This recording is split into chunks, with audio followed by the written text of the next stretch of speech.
Hello, everyone, and welcome to another episode of 1923 Main Street. Home of the Disney Travel Podcast with the latest Disney travel news. We are your hosts. I am Mike Bello-Braddock. And I'm Amelia Bello-Braddock. And today, there's lots going on with the Foodie Guide from the brand new Disney Jollywood Nights. Yes, and I have to say, this is episode 200 of the show. We don't usually talk about the numbers, but wow, when we started this, we did not think we would be going for 200 weeks and counting. And so thank you for listening. We'll say that straight off the top. Let's talk about Jollywood Nights, the food, and other events happening there. And this is probably one of the most exciting launches of a party or event Disney's ever had, because I've never really seen them talking about it so much on Good Morning America and all their other channels. And interestingly, they've been referring to it as an adults party. And I thought, adults? I mean, it's adult-oriented, I think is what they mean. It is not a 21-plus party, but they are definitely catering it to not kids. I think that's essentially what they mean. I mean, Amelia, 15 now. You were how old when we started this show? 11. Wow, that's crazy. So 15 now. Perfectly good to go to this party. She's excited. They're encouraging people to really dress up in your finest sort of 1920s of glitzy apparel. And the food and drink that we're about to talk about really reflects what this party's all about. Lots going on, and it kicks off in just a few weeks. Yeah, it's crazy. It kicks off on November 11th, and there are only 10 of them. And I'm going to tell you, we love Mickey's Very Merry Christmas Party. We are doing these back to back, so we will get a very good sense of how they stack up one after another. We love the Very Merry Christmas Party, and I think it's gotten better. It was great last year. I'm ready for this one to be great. Hollywood Studios, let's give it your best shot. All right, so let's kick off with our top picks from the Foodie Guide. Remember, check the blog on the website at 1923mainstreet.com for the full Foodie Guide, and all our picks are noted. All right, I'm going to kick it off right off the bat. At the Holiday Fiesta en la Calle at the ABC Commissary, the chicken empanadas with street corn. Yes, these look so good. Yeah, these look amazing. There's some chili peppers, lime, and cotija cheese in there. Next, we have the yuca con chicharrón. Yes, this is a fried pork belly, yuca, red pickled onions, and chili pepper lime seasoning as well. Actually, that's at the same place, and we have several picks from here. So they're having a whole street party around this. That's why it's the Fiesta en la Calle. So this is the Latin-themed part of Jollywood Nights. I'm also going for the shredded short rib and Monterey Jack cheese served with a consommé dip, so it's like a dip. And then also the coconut rice pudding with caramel rum sauce and cinnamon. You know, I'm going to be full, so we better do this right away. Oh, yes. I also had the Mexican hot cocoa cheesecake, which is a spiced chocolate cheesecake on a chocolate cookie base topped with vanilla whipped cream and cocoa powder with a chocolate handle. Lots going on there. And lastly, to wash it all down, I especially want to try the Zero Proof Pina Colada, which is Lear's spiced canned spirit, coconut, pineapple, and lime. Yeah, Amelia loves her zero alcohol pina coladas, so she was quite happy to see one on the menu because they're not that easy to find at Disney World. They're just my favorite thing. All right, at Dockside Diner, we all know is great for usually hot dogs, not during Jollywood Nights. And there I will get the spicy pimento kimchi dip, topped with chives and served with fresh house-made wonton chips. So it's a chips and dip dish. Wow, that was a mouth teaser there. I'm going to try there. And also, I might pick up a little adult cocktail, the Naughty or Nice, which is Crown Royal whiskey and ginger mixed with orange, cranberry, and grapefruit juices topped with fresh cranberries. So very festive drink. Yes, very exciting. Next up at Epic Eats, I have the S'mores funnel cake. And this is a giant roasted marshmallow with chocolate and marshmallow sauce topped with chocolate curls and cinnamon cereal served on a mini funnel cake. Well, I'm not a huge funnel cake fan, but at the same place at Epic Eats, I will try the spicy Korean chicken funnel cake. I'd try a bit of that too. Yeah, okay, so that's what I'm going to try there. Now, Fairfax Fair, you know, lots of food there over towards Tower of Terror and Rock and Roller Coaster Way. What are you picking from Fairfax Fair? Yes, a couple things. First off, I have the Just the Sides popover, which is mac and cheese, some savory collard greens, and ham topped with cornbread crumbs and a house-made popover. You know, I have to say these dishes, I'm going to be curious to see because from the photos, they look like they're sort of going to be hard to eat. Like they look great. They look like restaurant dishes. They look like restaurant dishes. I'm thinking, how are we going to walk around? They're not really bites, or are they? We'll have to see how they package them. They look good, though. But it's incredible what we're saying to you here because they have really upped their game for Jollywood Nights. They are putting a lot into this party.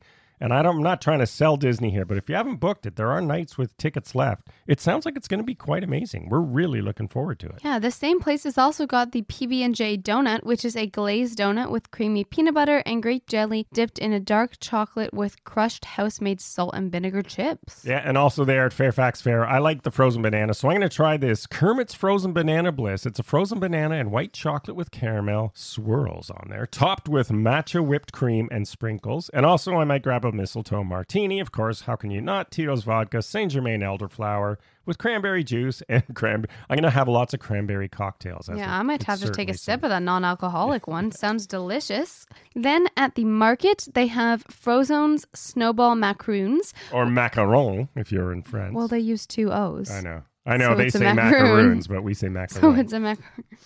This is a coconut macaron dipped with blue vanilla frosting and topped with white snowflake sprinkles. I think you're getting a drink there as well, aren't you? I am. I'm very excited about this. The spiced apple cider, which is just apple cider and cinnamon. Cinnamon. Apple cider. I might be cinnamon after too many cocktails. Which is just apple cider and cinnamon with an apple chip garnish, non-alcoholic. And I have to say, there are several bar locations throughout the party. Did you have anything before the bar locations? Yes, I did. All right, go ahead. Just this, for my plant-based people out there, the gingerbread bites at some outdoor vending locations look quite good as well. Oh, yeah, you got to have gingerbread bites for Christmas. Come on, it's so that makes festive. A lot of sense. Yeah, so there is a zero-proof gingerbread spritzer. I thought you might like this. It's Lyre spiced cane sugar spirit with gingerbread syrup and club soda garnished with a gingerbread bite. Oh, yeah, I'm giving that a try. Yeah, that's definitely worth. I'll take a sip of that. And then finally, Joffrey's has got to be getting in the game, of course. So at the Joffrey's coffee carts, there's one that caught my attention. It is the Tinseltown Teeny. So this one has cold brew coffee with Kahlua, so it's an adult one, and Grey Goose vodka with a hint of light cream and a fresh dash of whipped cream and cocoa. I think that would be for Mummy. So that'll be one for her. Yeah. For those of us under 21, the Round 'em Up Latte, which is a merry blend of espresso, cookie butter syrup, dulce de leche sauce, and milk topped with fluffy whipped cream, playful animal crackers, and festive sprinkles, is available hot or iced and at the location in Toy Story Land. I want to try this so badly you do not understand. Thank goodness there is a coffee that is not peppermint. Now, I have to say, we have talked about the 2 special events that are there. There's one at the Hollywood Brown Derby, and there's one at the Tower of Terror, which I want to go to. They have not really given a ton of information because these are limited number of people allowed. For one of them, somewhere once I read, they're going to do sort of like you join a virtual wait list. So it sounds like you may have to sign up for a virtual queue to get into these parties. I personally want to try the one at Tower of Terror if we can get into it. I am not going to ruin my whole night waiting in line for something, however, because there's too much going on. We'll get into in a minute. They are also doing a virtual queue for Rise of the Resistance that night. So if you're going to the party at 6 p.m., you can go into the park at 7 at Hollywood Studios, but at 6 p.m., you do not have to be in the park. The virtual queue will open for Rise of the Resistance if you want to make that part of your Jollywood Nights. For me personally, I'm not going to. There's too much going on, right? I don't mind quick rides, but if virtual queue means you got to run over there when you're called. What's your thought on that? I don't know. I think it's tricky because there's just so much going on at this party. Well, let's get into that, actually. It's not just about eating and drinking. Exactly. But this party, even excluding eating and drinking, has a lot going on that regular Hollywood doesn't have. So I definitely want to experience that and less so do what I could do with the Lightning Lane that's my feeling Genie Plus. as well, because they're really going all out for this. Almost worth getting there early and doing that other stuff first. So there's 2 brand new shows. Yes. So at first they have the Disney Holidays in Hollywood at Theater of the Stars is a star-studded show with the Grand Tradition Holiday Specials. Yeah, it sounds like they're sort of making it like, well, maybe not so much for you, but when I was a kid, they used to have these big holiday specials and with singing and dancing. And so I think that's what this sounds like. Well, they've got some special guests. Who are the special guests? They've got Kermit the Frog and Miss Piggy, as seen in those D23 videos. They've also got Tiana, Belle, and of course, Mickey and Minnie Mouse. All right, so this sounds like it'll be a good one. But that's the one, if we do a show, we don't usually do shows also for the same reason. I tend to like to mosey around at these events and catch everything that's going on as opposed to standing in line or watching a show, but we'll see how it is here. But the second show is a little bit different. The second show is What's This? Tim Burton's What's This? The Nightmare Before Christmas Sing-Along, which is at the Hyperion Theater where Jack Skellington will take us on, well, his version of A Christmas Journey. So people who ask, is The Nightmare Before Christmas a Halloween or a Christmas? Disney's saying it's Christmas, I think. Although they do have them at Halloween, so they're hedging. I'm sorry. It's literally called The Nightmare Before Christmas. Yes. It's very clearly a November movie. All right. And there's more things that aren't just a show, thank goodness. So Mickey, Minnie, and Friends will have new glitzy glam Hollywood outfits on, and you can meet them in a sort of vintage vibe. I'm so excited for these outfits because I know what my glitzy glam vibe is, and I can't wait to see Minnie match it. This will be taking place at the Animation Courtyard, which is sort of over where the Star Wars launch bay was or is. So that's where you can catch Mickey and Minnie. And it sounds like it's a meet and greet. Now, lots of dancing all over the park as well. Yeah, so first off, they've got some, casual music at the entrance, and Echo Lake will be a sort of spot for the classic Disney Channel favorites, things like that. You can get your social media shots in front of a new neon sign before, the dance parties and everything like that. All Disney PhotoPass photos from the party are included with the price of the ticket. Well, that's good if you don't have a PhotoPass, yeah. Pretty good, I would say, because that's not always assumed to be the case. More photo ops have, there's a robotic arm magic shot, which will capture red carpet moments with glamorous videos. Oh, so that's cool. You get to be walking down. It sounds like it's a video shot of you on the red carpet. I wonder who they're going to put in it. You're probably walking down the red carpet with Minnie or something like that. We might have to do that. See, this is where you decide, do I want to line up for the show or do I want to line up for this? I mean, we're going to have to see how busy this night is. Well, there's a couple different shots. There's also a camera array magic shot, which is 7 cameras that will shoot a boomerang style photo of groups in front of the Jollywood Nights backdrop. Oh, so they're making special, that makes sense. Yes, and Disney Hollywood Studios will once again present the, Sunset Seasons greeting nightly as the Tower of Terror has the holiday scenes as snow falls from Sunset Boulevard. Yeah, and there's more going on. Like, it's not just Jollywood Nights. They're actually adding festive Christmas cheer to the Magic Kingdom as well. And I love it. Not just during the Christmas party, which is cool. Kicking off on November 7th, what are they doing at MK? They are going to have a new Frozen holiday surprise, Olaf decorating Cinderella Castle. They also have live on stage the new holiday looks for Anna, Elsa, Olaf, and Kristoff. And it all ends with Elsa adding the finishing touches that transform Cinderella Castle into...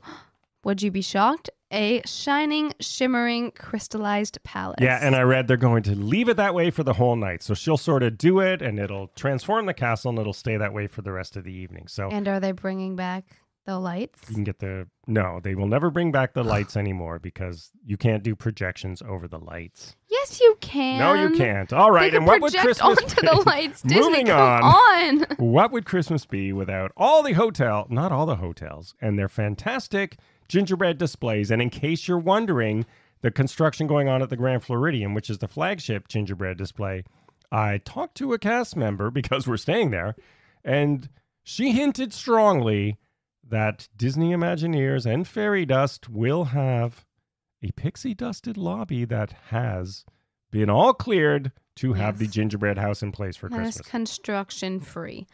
All right, yes. So let's list them all. If you want to see gingerbread in the hotels, here's where you go. Yes, these 6 deluxe resorts are definitely places you need to stop in. Animal Kingdom Lodge, Beach Club Resort, Boardwalk Resort, Contemporary Resort, Yacht Club Resort, and Disney's Grand Floridian Resort and Spa. And of course, the Christmas tree stroll will be going on at Disney Springs. It's pretty cool. Yes, I mean, I love this. Yeah, I like it too. It's definitely worth going. Starting November 10th at Disney Springs, you can visit Santa Claus at Once Upon a Toy and enjoy the Christmas tree stroll with 19 Disney-themed Christmas trees. Yeah, we didn't even see them all last year, so there's lots of stuff kind of hard to to see explore. them all. So lots of stuff going on for Christmas. We just rifled through it here, but check out the show notes for more detail if you want to think about it. And finally, we'll just mention, as Amelia mentioned off the top, Blizzard Beach is reopening on November 6th. And I thought, hey, finally we're having 2 water parks. So, no, Typhoon Lagoon closes the day before on November 5th. Are you kidding? So we're still at the, swap out water Disney. park thing. They are selling some sort of strange winter water park seasonal pass for $79, but I don't know. It's pretty cold sometimes in the winter, and the parks often close. Cold in terms of swimming. Yeah. So anyway, Blizzard Beach. I do like Summit Plummet. I don't think I'll ever go in the winter, but hey, if you want to, it'll be open. Yeah. So there you have it, everyone. There's blizzards enough. Yeah, there's blizzards enough where we live. So festive holiday cheer. We are so looking forward to this back-to-back party scene coming for us about a week before Christmas. So we'll definitely be in the festive spirit. Thanks for listening. Let us know which of the 2 are of interest to you. We'll see you again next week, and have a magical day. Bye-bye.